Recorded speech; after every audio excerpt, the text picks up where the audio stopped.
Joining us now live is Congressman Adam Schiff, chairman of the House Intelligence Committee. Sir, I really appreciate you making time to be with us tonight. Thanks for your time.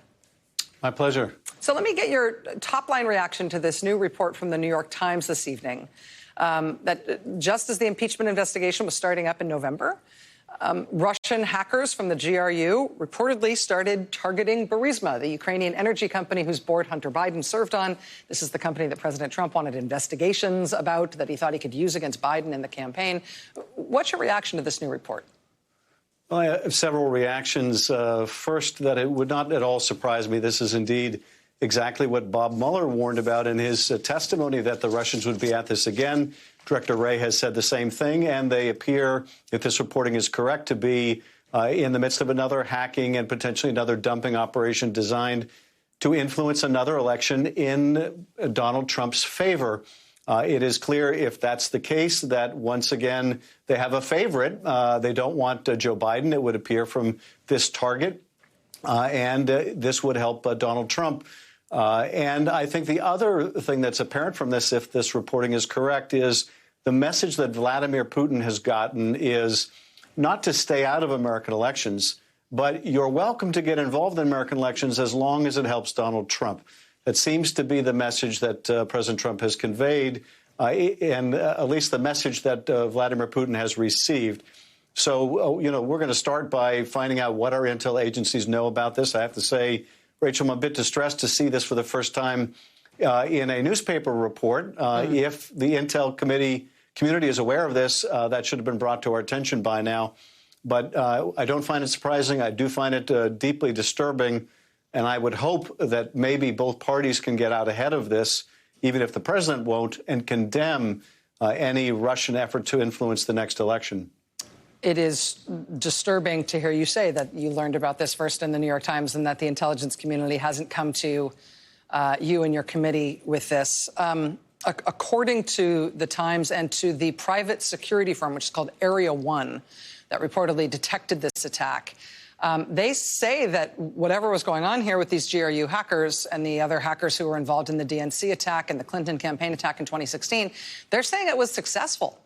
That they did get into Burisma's servers, although there's no report as to what they actually did once they were in there.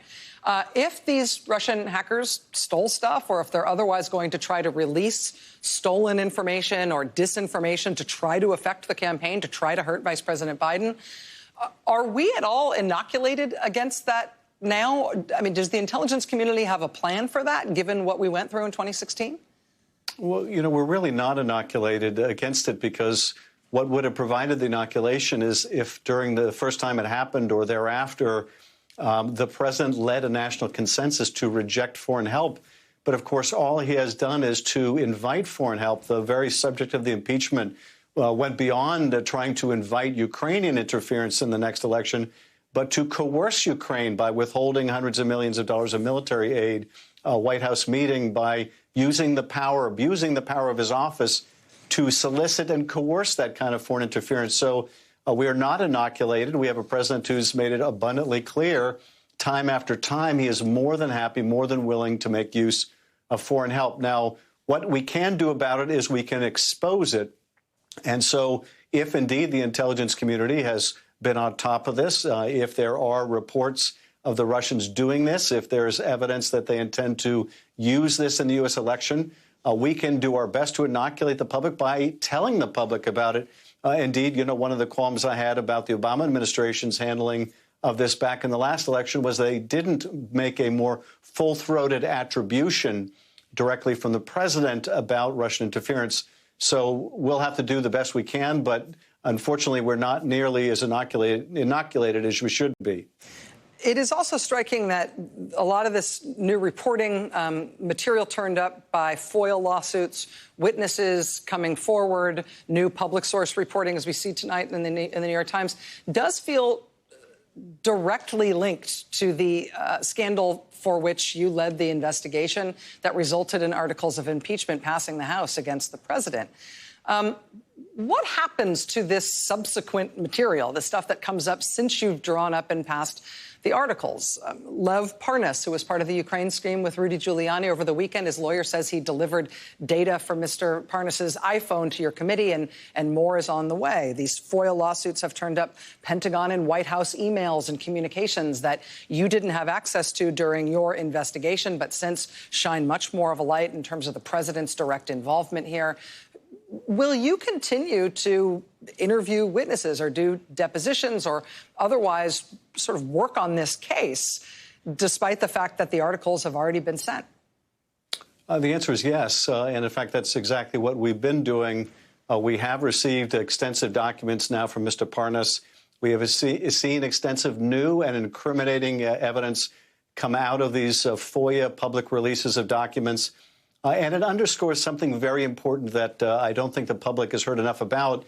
And that is, even as Senator Schumer, and you'll hear from him shortly, has been sounding the alarm about the need to make this a real trial, make it a fair trial, make sure there are witnesses like in every other impeachment in history. It's also important to get the documents. The president withheld every single document. None of the documents we have obtained came from any administration agency, except through some of these FOIA requests.